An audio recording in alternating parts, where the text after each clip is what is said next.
Big boss ಕಡೆಯಿಂದ ಒಂದು promo interesting ಆಗಿದೆ. ಇವತ್ತಿನ ಪ್ರೊಮೋ ಬೆಳಗ್ಗೆ ಏನಾಗಲ್ವೋ ಅಂದ್ಕೊಂಡಿದ್ವೋ ಮತ್ತೆ ಆಗ್ತಾ ಇದೆ ಅಂತ ಅನಿಸ್ತಾ ಇದೆ. ಇವಾಗಿನ ಪ್ರೊಮೋ ನೋಡಿದ್ರೆ ಬಿಗ್ ಬಾಸ್ ಮನೆ ಒಳಗಡೆ ಗಿಲ್ಲಿ ಕ್ಯಾಪ್ಟನ್ ಆಗಿರೋದು ಎಲ್ಲರಿಗೂ ಗೊತ್ತಿರೋದೇ ಅಲ್ವಾ. ಗಿಲ್ಲಿ ಮತ್ತು ಅಶ್ವಿನಿ ಗೌಡಗೆ ಫೈಟಿಂಗ್ ಬಿದ್ದಿದೆ. ಇಷ್ಟಕ್ಕೆ ಮುಂಚೆ ರಘು ಅವ್ರ ಕ್ಯಾಪ್ಟನ್ ಆದಾಗ ಯಾವ ಥರ ಗಲಾಟೆ ಆಗಿತ್ತು, ಸೇಮ್ ಟು ಸೇಮ್ ಅದೇ ಥರ ಗಲಾಟೆ ಆಗೋ ಥರ ಕಾಣಿಸ್ತಾ ಇದೆ ಇವತ್ತಿನ ಪ್ರೊಮೋದಲ್ಲಿ. ಏನಾಗಿದೆ ಪ್ರೊಮೋಗೆ ಮಾತಾಡೋ ಮುಂಚೆ ನಿನ್ನೆ ಎಪಿಸೋಡ್ಗಳಲ್ಲಿ ಏನೇನಾಗಿದೆ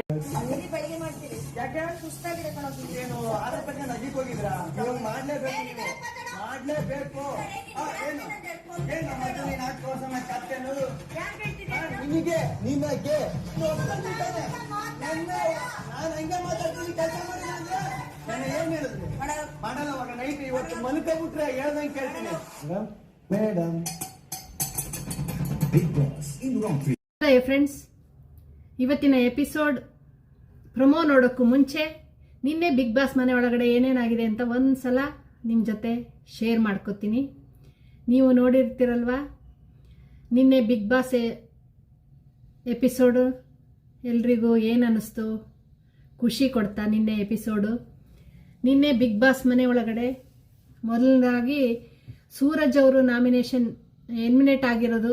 ಸಾಟರ್ಡೆ ಎಪಿಸೋಡಲ್ಲಿ ಸೂರಜ್ ಎಲಿಮಿನೇಟ್ ಆಗಿದಾರಲ್ವ, ಅವ್ರ ಬಗ್ಗೆ ಫೀಲ್ ಮಾಡಿಕೊಂಡ್ರು ಎಲ್ಲರೂ. ರಕ್ಷಿತಾ, ರಾಶಿಕಾ, ರಘು ಅವರೆಲ್ಲ ಫೀಲ್ ಮಾಡಿಕೊಂಡ್ರು. ಹೇಗನ್ನಿಸ್ತು ನಿಮಗೆ? ಸೂರಜ್ ಅವರು ಸಡನ್ನಾಗಿ ಹೋಗಿರೋದ್ರಿಂದ ಎಲ್ರಿಗೂ ಸ್ವಲ್ಪ ಶಾಕ್ ಆಗಿದೆ. ನಿನ್ನೆ ಯಾರು ಗೆಸ್ ಮಾಡಿರಲಿಲ್ಲ ಸೂರಜ್ ಎಲಿಮಿನೇಟ್ ಆಗ್ತಾರೆ ಅಂತ. ಹಾಗೆ ನಿನ್ನೆ ಎಪಿಸೋಡಲ್ಲಿ ಸಂಡೇ ಆಗಿರೋದ್ರಿಂದ ಸುದೀಪ್ ಅವ್ರು ಬಂದಿಲ್ಲ.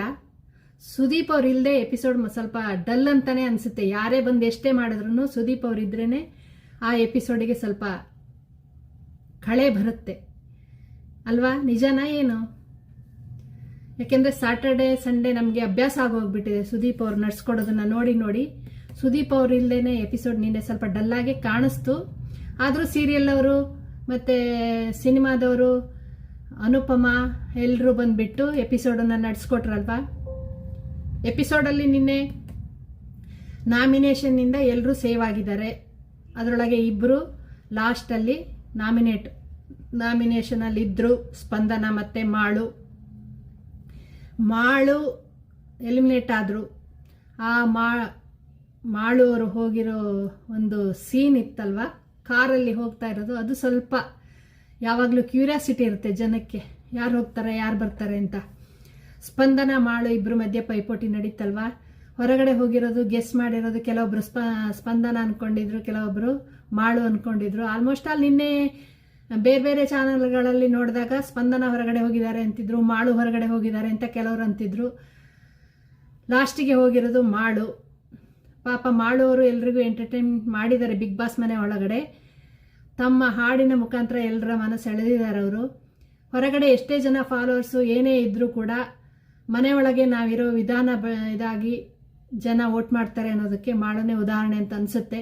ಮಾಳು ಅವರು ಇನ್ನೂ ಸ್ವಲ್ಪ ಆ್ಯಕ್ಟಿವ್ ಆಗಿದ್ದು ಅವರ ಹಾಡಿನ ಟ್ಯಾಲೆಂಟ್ ಅಲ್ಲದೇನೆ ಜನರ ಜೊತೆ ಬೆರೆಯೋದು ಕಾಣಿಸಿಲ್ಲ ಎಲ್ಲೂ. ಯಾಕೆಂದರೆ ಎಪಿಸೋಡಲ್ಲಿ ಕಾಣಿಸಿಲ್ಲ. ಲೈವಲ್ಲಿ ನೋಡಿದಾಗ ಮಾಳು ಅವರು ಎಲ್ಲರ ಜೊತೆ ಚೆನ್ನಾಗಿ ಮಾತಾಡಿಕೊಂಡು ಚೆನ್ನಾಗಿ ಆಟ ಆಡ್ಕೊಂಡಿದ್ರು, ಆಟನೂ ಚೆನ್ನಾಗಿ ಆಡ್ತಾ ಇದ್ರು. ಆದರೆ ಯಾಕೋ ಅಷ್ಟೊಂದು ಹೈಲೈಟ್ ಆಗಿಲ್ಲ. ಅದು ಜನಕ್ಕೆ ಹೊರಗಡೆ ಕಾಣಿಸಿಲ್ಲ ಅಂದಾಗ ವೋಟ್ ಮಾಡದೇ ಇರಬಹುದು. ವೋಟಿನ ಮಾಳುವರ ಫಾಲೋವರ್ಸ್ ಪ್ರಕಾರ ವೋಟು ಮಾಳಿಗೆ ಚೆನ್ನಾಗೇ ಬರುತ್ತೆ. ಯಾಕೆಂದರೆ ಉತ್ತರ ಕರ್ನಾಟಕ ಜನ ಅಷ್ಟು ಈಸಿಯಾಗಿ ಬಿಟ್ಕೊಡಲ್ಲ, ವೋಟ್ ಮಾಡೇ ಮಾಡ್ತಾರೆ. ಆದರೆ ಮಾಳುವರೇ ಸ್ವಲ್ಪ ಡಲ್ ಆಗಿರೋ ಕಾರಣ ಹೊರಗಡೆ ಹೋದರು ಅನಿಸುತ್ತೆ. ಆದರೂ ಇರುವಷ್ಟು ದಿನ ಮಾಳುವರು ಚೆನ್ನಾಗಿ ಮನೆಯೊಳಗೆ ಇದ್ಬಿಟ್ಟು ಒಳ್ಳೆ ರೀತಿಯಲ್ಲಿ ಹೊರಗಡೆ ಹೋಗಿದ್ದಾರೆ. ಅದು ಒಂಥರ ಒಳ್ಳೆಯದೇ, ಅವರ ಮುಂದಿನ ಜೀವನಕ್ಕೆ ಅದು ಒಳ್ಳೆಯದು. ಯಾಕೆಂದರೆ 2025 ಕೊನೆಯಲ್ಲಿ ಮಾಳಿಗೆ ಇದು ಒಂದು ಖುಷಿಯಿಂದನೇ ಹೊರಗಡೆ ಹೋಗಿದ್ದಾರೆ ಮಾಳು ಅವರು. ಇನ್ನೊಂದು ಮಾಳು ಅವರ ಫ್ಯಾಮಿಲಿಯಿಂದ ಕೂಡ ಬಿಗ್ ಬಾಸ್ಗೆ ಒಳ್ಳೆಯದೇ ಆಗಿದೆ. ಯಾಕೆಂದರೆ ಮಾಳು ಅವರ ಮಕ್ಕಳಿಬ್ರು ಒಂದು ದಿವಸ ಫುಲ್ಲು ವ್ಯೂಸ್ ಬಂದಿರುತ್ತೆ ಬಿಗ್ ಬಾಸ್ಗೆ. ಏನಂತೀರಾ?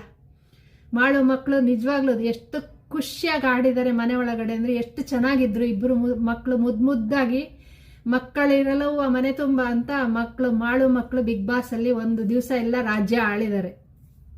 ಇಡೀ ಬಿಗ್ ಬಾಸ್ ಮನೆಯಲ್ಲಿ ಫಸ್ಟ್ ಟೈಮ್ ಅನ್ಕೋತೀನಿ ಕನ್ನಡ ಬಿಗ್ ಬಾಸ್ ಅಲ್ಲಿ ಸಣ್ಣ ಮಕ್ಕಳು ಬಂದ್ಬಿಟ್ಟು ಅಷ್ಟು ಮನೆ ಒಳಗಡೆ ಎಂಜಾಯ್ ಮಾಡಿ ಹೋಗಿರೋದು.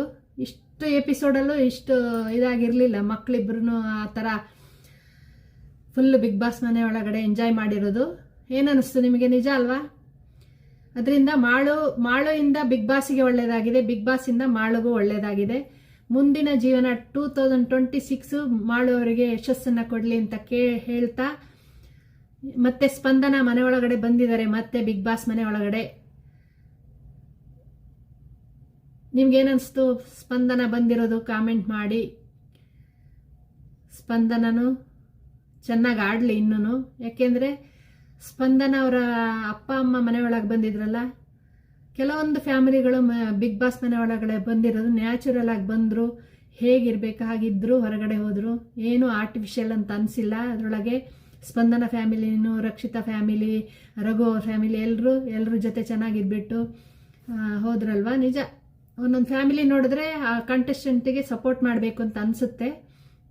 ನಿಮ್ಗೆ ಯಾವ ಕಂಟೆಸ್ಟೆಂಟ್ ಫ್ಯಾಮಿಲಿ ಇಷ್ಟ ಆಗಿದ್ದಾರೆ, ಎಲ್ರಿಗೂ ಯಾರಿಗೆ ಸಪೋರ್ಟ್ ಮಾಡ್ತೀರಾ ಮಾಡಿ.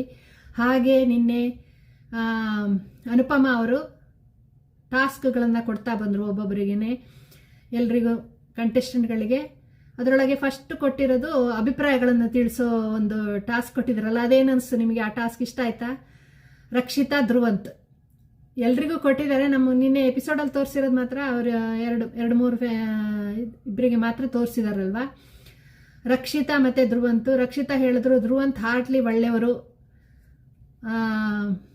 ಕೋಪ ಬಂದರೆ ಮತ್ತು ಒಂದೊಂದು ಸಲ ಒಂದೊಂದು ಥರ ಒಂದೇ ಥರ ಇರಲ್ಲ ಧ್ರುವಂತ್ ಅವರು. ಯಾವ ಮೂಮೆಂಟಲ್ಲಿ ಹೇಗಿರ್ತಾರೆ ಅಂತ ಗೊತ್ತಾಗಲ್ಲ ಅಂದರು, ಅದು 100% ನಿಜ. ಏನನ್ಸುತ್ತೆ ನಿಮಗೆ? ಧ್ರುವಂತ್ ಅವರು ಒಂದೊಂದು ಕಡೆ ಒಂದೊಂದು ಥರ ಇರ್ತಾರೆ, ಒಂದೇ ಥರ ಇರಲ್ಲ. ಯಾಕೆಂದರೆ ಧ್ರುವಂತೆ ಒಪ್ಕೊಂಡಿದ್ದಾರೆ, ನಾವು ಆ್ಯಕ್ಟಿಂಗ್ ಫೀಲ್ಡಿಂದ ಬಂದಿರೋದ್ರಿಂದ ನಮಗೆ ಯಾವ ಥರ ಇರ್ತೀವಿ ಅಂತ ಹೇಳೋಕ್ಕಾಗಲ್ಲ ಅಂತ ಧ್ರುವಂತರೇ ಒಪ್ಕೊಂಡಿದ್ದಾರೆ ಅದನ್ನು. ರಕ್ಷಿತಾ ಅದನ್ನ ಹೇಳಿದ್ರು. ಮತ್ತು ಧ್ರುವಂತು ಮಾಮೂಲು ರಕ್ಷಿತಾಗೆ ಹೇಳೋದು ನಿಮ್ಗೆ ಗೊತ್ತಿರೋದೇನೆ, ರಕ್ಷಿತಾ ಕೋಪ ಮಾಡ್ಕೊತಾಳೆ ಹಾಗೆ ಹೀಗೆ ಅಂತ ಏನೇನೋ ಹೇಳಿದ್ರು. ಆದರೆ ಅದರೊಳಗೆ ನಿನ್ನೆ ಹೈಲೈಟ್ ಆಗಿರೋದು ಅಶ್ವಿನಿ ಮತ್ತು ರಘು ಅವರದ್ದು.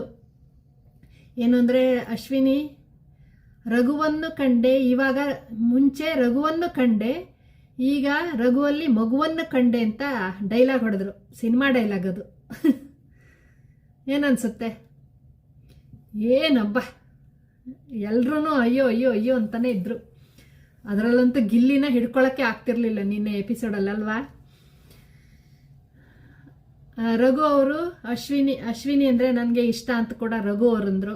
ಇದೆಲ್ಲ ಮಾಮೂಲೆ, ಅದು ಎಲ್ಲಿವರೆಗೆ? ವೀಕೆಂಡ್ ಅವ್ರಿಗೆ ಮಾತ್ರ. ಇವತ್ತು ಸ್ಟಾರ್ಟ್ ಆಗಿದೆ ಬಿಗ್ ಬಾಸಲ್ಲಿ. ಏನಾಗಿದೆ, ಏನು ಕತೆ? ಮತ್ತು ಮಧ್ಯದಲ್ಲಿ ಇನ್ನೊಂದು ಕೊಟ್ಟಿದ್ರು ಅನುಪಮ, ಬೋರ್ಡ್ಗಳಲ್ಲಿ ಯಾರನ್ನ ಫಾಲೋ ಮಾಡ್ತೀರಿ, ಯಾರನ್ನ ಬ್ಲಾಕ್ ಮಾಡ್ತೀರಿ ಅಂತ. ಅದರೊಳಗೆ ಒಬ್ಬೊಬ್ಬರಾಗೆ ಹೇಳ್ತಾ ಬರಬೇಕು. ನೆಕ್ಸ್ಟ್ ಹೊರಗಡೆ ಬಂದಮೇಲೆ, ಮನೆಯಿಂದ ಹೊರಗಡೆ ಬಂದಮೇಲೆ ಯಾರನ್ನ ನೀವು ಫಾಲೋ ಆಗ್ತೀರಿ ಅಂತ ಕೊಟ್ಟಿದ್ರಲ್ವ. ಅದರೊಳಗೆ ನಿಮ್ಗೆ ಯಾರ್ಯಾರ್ದು ಸರಿ ಅನ್ನಿಸ್ತು, ಯಾರ್ಯಾರು ಇಷ್ಟ ಆಗಿಲ್ಲ ನಿನ್ನೆ ಅಂದರೆ ಅದು ಅವ್ರ ಅಭಿಪ್ರಾಯ. ಅದು ಅವ್ರಿಗೆ ಮನೆಯೊಳಗೆ ಯಾರ ಜೊತೆ ನೆಕ್ಸ್ಟ್ ಹೊರಗಡೆ ಹೋದ್ಮೇಲೆ ಫಾಲೋ ಆಗಬೇಕು ಅನ್ನೋದು. ರಕ್ಷಿತಾ ಫಸ್ಟ್ ಕೊಟ್ಟಿರೋದು, ರಘು ಅವರಿಗೆ. ರಘು ಅವರು ಚೆನ್ನಾಗಿ, ನಿಜ ಅಲ್ಲ, ಅವರಿಬ್ರು ಫ್ರೆಂಡ್ಶಿಪ್ ಚೆನ್ನಾಗೇ ಇದೆ, ಅದಕ್ಕೆ ರಘು ಅವ್ರನ್ನ ಫಾಲೋ ಆಗ್ತೀನಿ. ಧ್ರುವಂತ್ ಕಾವ್ಯನ ಫಾಲೋ ಆಗಲ್ಲ ಅಂತ ಡೈರೆಕ್ಟಾಗಿ ಹೇಳಿದಾಳೆ ರಕ್ಷಿತಾ. ನಿಮಗೇನು ಅನ್ನಿಸ್ತು? ಅದು ಗೊತ್ತಿರೋದೇ ಅಲ್ವಾ, ಕಾವ್ಯಗೆ ರಕ್ಷಿತಾಕ್ಕೆ ಅಷ್ಟಷ್ಟೇ ಇದೆ ರಕ್ಷಿತಾ ಹೇಳಿರೋದು. ನೆಕ್ಸ್ಟ್ ಬಂದು ಧ್ರುವಂತ್ ಅವರು ಅಶ್ವಿನಿ ಗೌಡ ಜೊತೆ ಫ್ರೆಂಡ್ಶಿಪ್ ಮುಂದುವರಿಸ್ತೀನಿ ಅಂತ. ಯಾಕೆಂದರೆ ಅವರಿಬ್ಬರು ಆ್ಯಕ್ಟ್ ಮಾಡಿದಾರಂತೆ ಫಸ್ಟ್ ಸೀರಿಯಲಲ್ಲಿ ತಾಯಿ ಮಗ ಆಗಿ, ಅದರಿಂದ ಅವರಿಬ್ಬರು ಬಾಂಡಿಂಗು ಮುಂದುವರಿಯುತ್ತೆ ಅಂತ. ಧ್ರುವಂತ್ ಅವರು ಧನು ಅವ್ರ ಜೊತೆ ಮುಂದುವರ್ಸಲ್ಲ ಅಂತ ಹೇಳಿದ್ರು ಅನಿಸುತ್ತೆ. ಮತ್ತು ನೆಕ್ಸ್ಟ್ ಬಂದುಬಿಟ್ಟು ಗಿಲ್ಲಿ ಯಾರಿಗೆ ಹೇಳಿರ್ಬೋದು ಹೇಳಿ? ಗಿಲ್ಲಿ ಕಾವ್ಯ ಜೊತೆ ಫ್ರೆಂಡ್ಶಿಪ್ ಮುಂದುವರಿಸ್ತೀನಿ ಅಂತ. ಗಿಲ್ಲಿ ಯಾರನ್ನ ಹೇಟ್ ಮಾಡಿದ್ರು? ಅದು ಯಾರು ಗೊತ್ತಾಗಿಲ್ಲ. ಅಲ್ವಾ? ಆಮೇಲೆ ಗಿಲ್ಲಿ ನೋಡಿ, ಗಿಲ್ಲಿ ಎಲ್ಲರ ಜೊತೆ ಚೆನ್ನಾಗಿರೋದ್ರಿಂದ ನಮಗೆ ಗೆಸ್ ಮಾಡೋಕ್ಕೆ ಬರೀರಿ. ನಿಮಗೆ ಗಿಲ್ಲಿ ಯಾರನ್ನ ಫಾಲೋ ಆಗಲ್ಲ? ಬ್ಲ್ಯಾಕ್ ಮಾಡಿದ್ದು ಯಾರನ್ನ? ಗಿಲ್ಲಿ. ರಘು ಅವರು ರಕ್ಷಿತಾನ ಫಾಲೋ ಆಗ್ತೀನಿ ಅಂತಂದರು, ಕಾವ್ಯನ್ನ ಫಾಲೋ ಆಗಲ್ಲ ಅಂದರು ಅಲ್ವಾ? ನಿಜ. ಹೀಗೆ ಒಬ್ಬೊಬ್ಬರನ್ನ ಹೇಳ್ತಾ ಹೋದರು. ಧನು ಕಾವ್ಯನ, ಸ್ಪಂದನ ಧನುನ, ಆ ಥರ ಅವರವ್ರ ಫ್ರೆಂಡ್ಶಿಪ್ ಪ್ರಕಾರ ಹೋಗಿದ್ದಾರೆ. ಇದಿಷ್ಟು ನಿನ್ನೆಯ ವಿಚಾರಗಳು. ಇನ್ನು ಇವತ್ತಿನ ಪ್ರಮೋದಲ್ಲಿ ಆವಾಗಲೇ ಗಿಲ್ಲಿಗೆ ಅಶ್ವಿನಿ ಗೌಡ ಅವರಿಗೆ ಜಿದ್ದಿ ಬಿದ್ದುಬಿಟ್ಟಿದೆ. ಅಶ್ವಿನಿ ಗೌಡ ಅವರಿಗೆ ಗಿಲ್ಲಿ ಅವರು ಕೆಲಸ ಹೇಳಿದ್ದಾರೆ. ಅಶ್ವಿನಿ ಗೌಡ ಅವರು ಅಷ್ಟು ಈಸಿಯಾಗಿ ಒಪ್ಕೋತಾರ ಕೆಲಸನ? ಇವಾಗ ಮಾಡಲ್ಲ, ಆಮೇಲೆ ಮಾಡ್ತೀನಿ, ನಾಳೆ ಮಾಡ್ತೀನಿ ಅಂತ ಸ್ಟಾರ್ಟ್ ಮಾಡಿದ್ದಾರೆ. ಯಾಕೆಂದರೆ ಸೇಮ್ ಟು ಸೇಮ್ ಯಾರು ರಘು ಅವ್ರ ಕ್ಯಾಪ್ಟನ್ ಆದಾಗ ಹೇಗೆ ಮಾಡಿದ್ರು ಸೇಮ್ ಗಲಾಟೆ ಇವತ್ತು ನಡೆಯುತ್ತೇನೋ. ಇವತ್ತಿನ ಪ್ರಮೋ ಪ್ರಕಾರ ಗಿಲ್ಲಿ ಅವ್ರು ಹೋಗಿದ್ದಾರೆ, ಅಶ್ವಿನಿ ಗೌಡ ಅವರಿಗೆ ಕೆಲಸ ಹೇಳಿದ್ದಾರೆ. ನಾನು ಮಾಡಲ್ಲ, ಹೋಗಲು ಸ್ಟಾರ್ಟ್ ಆಗಿದೆ ಆವಾಗಲೇ. ನೀನು ಯಾರೋ ಹಾಗೆ ಹೀಗೆ ಅಂತ ನೀನು ಕ್ಯಾಪ್ಟನ್ ಆಗು ಅಂತ ಸ್ಟಾರ್ಟ್ ಮಾಡಿದ್ದಾರೆ.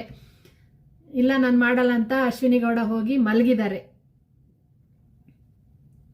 ಅಲ್ಲಿ ಹೋಗ್ಬಿಟ್ಟು ನಿಮ್ಮನ್ನ ನಿದ್ದೆ ಮಾಡಕ್ ಬಿಡಲ್ಲ ನಾನು ಅಂತ ಹೇಳ್ಬಿಟ್ಟು ಗಿಲ್ಲಿ ಅಶ್ವಿನಿ ಮೇಡಮ್ ಅಂತ ಸ್ಟಾರ್ಟ್ ಮಾಡಿದ್ದಾರೆ. ಡಿಸ್ಟರ್ಬ್ ಮಾಡ್ತಾ ಇದ್ದಾರೆ ನಿದ್ದೆ